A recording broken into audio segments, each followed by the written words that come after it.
The economy will have to expand to almost 3 times the present level. We have allocated 230 billion rand over the next 10 years to achieve the restructuring of the electricity sector. Madam Speaker, I therefore table the following documents before this House.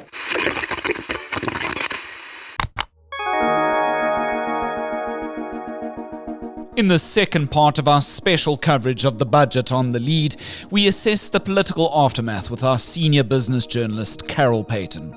The Finance Minister has since taken issue with the DA as the opposition rallies to rail against Treasury's proposed 2-year VAT increase. It's now over to parliamentarians to squash or rubber stamp the final numbers. Later in the show, be wary of buying that next dacha cookie. The Health Minister's quietly outlawed cannabis food products. And Machete-turned-History Channel star Danny Trejo reminisces about his magical Mzansi moments. Well, my name's Graeme Raubenheimer. Let's chat all this and more right here on The Lead on News24. It's been a whirlwind 48 hours for our senior business writer Carol Paton, who's expertly deconstructed the budget's main takeaways and the politics of it all. Fresh from our News24 budget breakfast in collaboration with Standard Bank, Paton joins me live in our Cape Town studios now. Very good day to you. How are you feeling? I'm feeling quite tired, quite exhilarated. It's been quite a ride. It's been a lot longer than 48 hours. It's been at least 3 weeks. And I think we're in a new era and we've got a new budget. In a nutshell, how would you view this year's budget 2.0 and the proposed budget that's now been put to our parliamentarians? Well, I personally think it's not a bad budget in the context of the absolute terrible mess we're in. So, if you look back on how we got into this mess and how we got so indebted and how we've developed, such a stagnant economy, all of those things are problems that have been building and have been with us for some time and which we've been unable to dig ourselves out of that hole. And I think that this budget, in that context, didn't have a lot of options and does what it kind of needs to do. It needs to make sure there's money for teachers, doctors, nurses, policemen, etc., the soldiers in the DRC. It needs to make sure those things are funded. But it also needs to try and get the economy to grow. And that's one of the things it has done. And because we're also focused now on the tax issues, which I can quite understand, I'm also worried about getting my pay slip at the end of the month. Because we're also worried about that, we're not really talking about sort of whether the budget will make the economy grow. And I think that because of the focus on infrastructure and the attempt by the Treasury to reform the way infrastructure projects are planned and executed, I think that is the upside of the budget. Of course, there's been this murmuration for the longest time that the VAT increase was inevitable. It was always going to happen. A VAT increase of sorts was always sort of on the cards. Do you think this current proposal, as it stands, the 0.5% for the first year and then possibly the 0.5% for the following year, that will survive the scrutiny by lawmakers in Parliament, given that the opposition has now come out quite banded together to say, no, we don't accept this? I think it's going to be hard.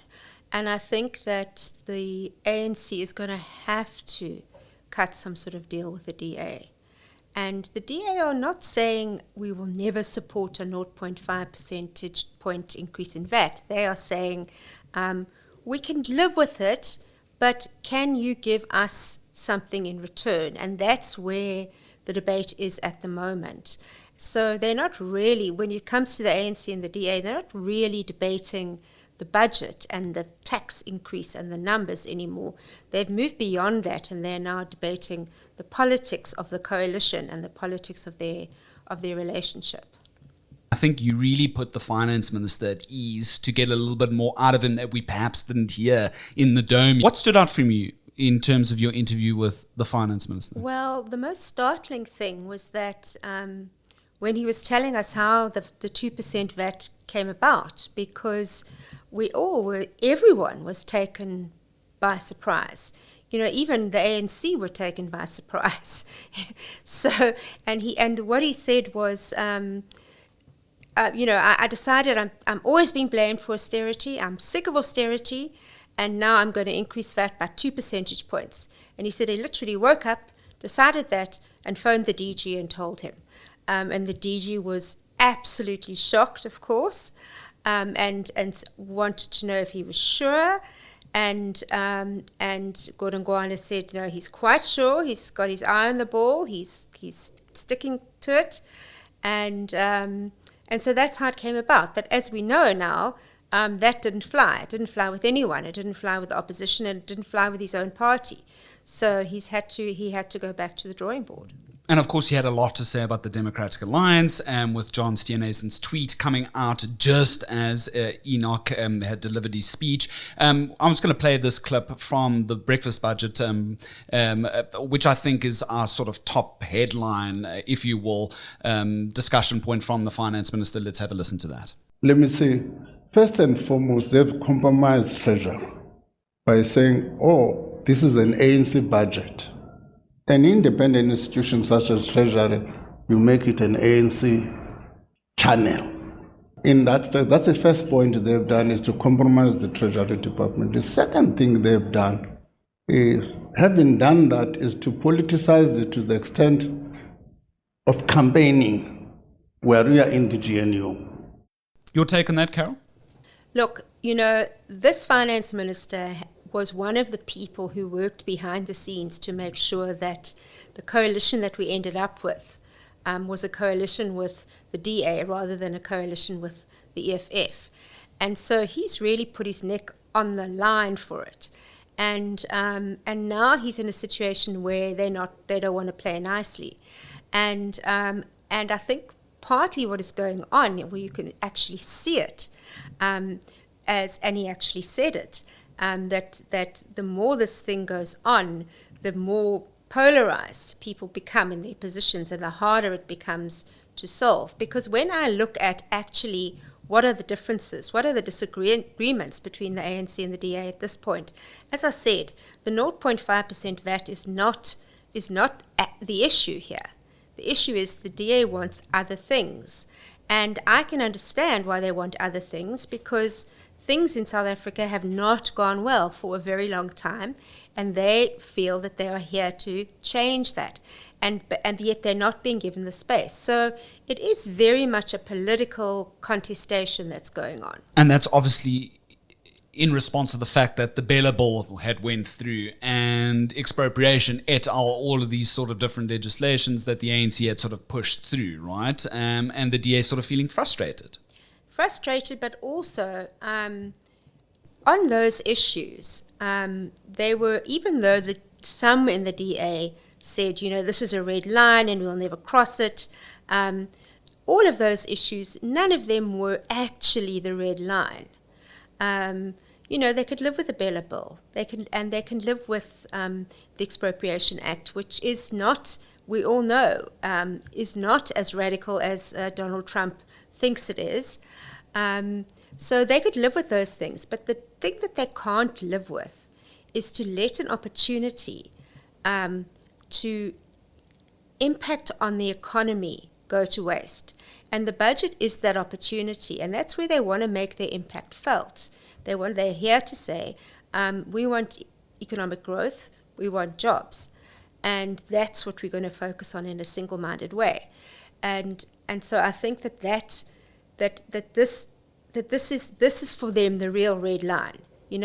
Are we going to get serious about growing the economy, or are we not? Are we just going to carry on plodding along in the same fashion as we have for the past 10, 20 years? And of course, SARS Commissioner Edward Kieswetter was on your panel as well, and the taxman's got a significantly bigger slice of the budget pie this year. It follows that now infamous if you will, hot mic situation at that media briefing in Parliament last month, and that's where the Finance Minister was unaware that he was speaking into a hot mic, as us journalists like to call it, and then he was basically stating that Kisveta is making him angry about the demands that were sort of being made. But in the end, Kisveta, he got more money for his department to basically find more of the tax revenue so that government doesn't have to hike VAT, right? Exactly. So now let's see whether SARS can deliver. I hope they can. And yes, it was Edward Kieswetter certainly played his cards right throughout that hot mic and all the tension, and there was real tension between the two of them. We saw that. And he's now got additional resources to go after that tax money, which he says is sitting there practically in plain sight, but he doesn't have the resources to collect it. So it's now up to SARS to deliver, and it'll be fantastic for the country if he does, if they can. Let's hear about what Kisveta believes is going to be his goals over the next sort of year or so. Let's have a listen to that clip from the budget breakfast. So what we'll do this year, we'll redouble our efforts to, in a very focused way, drive a debt recovery program. And we believe that whatever the economy may do, if we can recover that debt, it will add to the revenue, whatever the economy may do.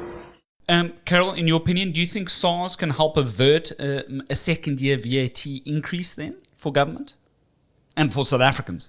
Look, there's another thing that can avert that increase, and that is if the Treasury and the Presidency take a real hard look at what money is being spent on. And I think that many taxpayers feel, and I definitely feel, that there is too much waste in government. There's too many things that are paid for and done that are actually not getting bang for buck. And those sorts of things really need to be reevaluated. And this is one of the things that the DA has put in its list of sort of other demands. It wants these spending reviews and this commitment to a spending review to happen. So I think that in combination with, and in his budget speech, the minister did make those commitments. He did make a very solid commitment to reviewing spending. And I believe there's got to be savings that can be made. We've got to be able to say as a country, look, these things, this and this are nice to have, but maybe they're not actually making much of an impact. Let's merge these entities, because we can't afford to have 3 entities dealing with small business or 2 entities dealing with investment. So I think that there's a lot of savings that can be made. And I think that the SARS could be one of those areas that delivers more money, and the Treasury could also make sure a tighter ship would be a less costly one.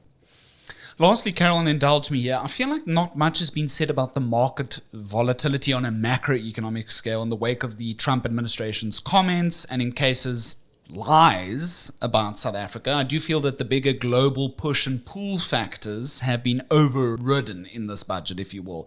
Yet the global political economy is just as critical in terms of our considerations here. We didn't really hear much from the Finance Minister about all the, the bluster abroad.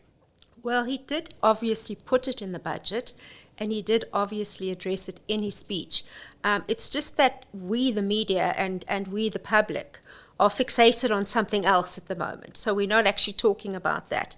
And had this thing not happened, I have no doubt that the geopolitics and the impact of U.S. trade tariffs and the end of the free trade deal with the U.S. and all of those things would have featured much more in the budget speech, but they didn't. And I think that so as a result, we haven't really, in the budget sort of past few days, we didn't really talk about what does it mean for us that Donald Trump is on a mission to change the domestic policies of this country, and what does it mean for us trade-wise. And I do think that it's a huge problem, and it's going to affect our ability to grow. So even if we do everything right, we've got headwinds coming from that part of the world, and they're going to affect us. Of course, you may have heard here on the lead on News24. I love chappies. I've always loved it since I was a kid. I've plopped a nice original chappie flavour in front of you, and is there perhaps a did you know there in your chappies wrapper that sort of caught your eye, Carol? Well, this one says, did you know that your left lung is smaller than your right lung to make space for your heart? Sure. And I'm really pleased about that. And then I've got one. Did you know Antarctica, and I always struggle trying to say Antarctica. Since I was a kid, I also struggled to say photography, is the only continent without reptiles. Didn't know that. Didn't know that. Well, Carol, thank you so much. There's a lot I didn't know about the political space when it came to all the bluster around the latest proposed budget and how that sort of ends up in Parliament. Thank you so much for your time today on the lead on News24, and I hope to chat with you again soon. Enjoy your mint tea. Thanks very much. To our trending topic now, and you may have missed this one given the budget, but the health department's quietly outlawed the sale of cannabis food products. There's been a remarkable rise in the number of dagga dispensaries across the country since a 2018 constitutional court ruling allowed adults to smoke and grow marijuana in the privacy of their home. But now Health Minister Dr. Aaron Motsoaledi's gazetted new regulations effectively banning the sale, import and manufacture of foods like sweets and biscuits containing cannabis and hemp. The rules warn of a fine and or conviction if one is found guilty, but we're still awaiting further comment from the department. This, despite the president's recent comments suggesting that South Africa should be a cannabis production leader. Still, openly trading in cannabis remains a crime, so perhaps think twice when buying that next THC edible from your local mall. We'll update you on the story as it develops. And finally, while he starred in more than 100 movies, 2 of which were filmed right here in South Africa, which Machete star Danny Trejo tells us he has the fondest memories of. Promoting his new History Channel show, Trejo told News24 that South Africa's unbelievable, joking that SA women are, quote-unquote, absolutely gorgeous. Trejo says of his Mzansi visit, he enjoyed stopping by a local game reserve and will never forget witnessing how our 2 oceans converge. Mysteries Unearthed with Danny Trejo starts on the History Channel this March, and to read more of Trejo's interview, check out our journalist Joel Ontong's article under our Arts and Entertainment section. Burnt out from the week that was, but need to stay in the news loop? Every Saturday morning at 6, we release The Weekender, a quirky, in-depth look at South Africa and its people. Chock full of exclusive interviews, food, wine, playlists and opinions. The Weekender is the ultimate segue into Saturday. Right here on News24.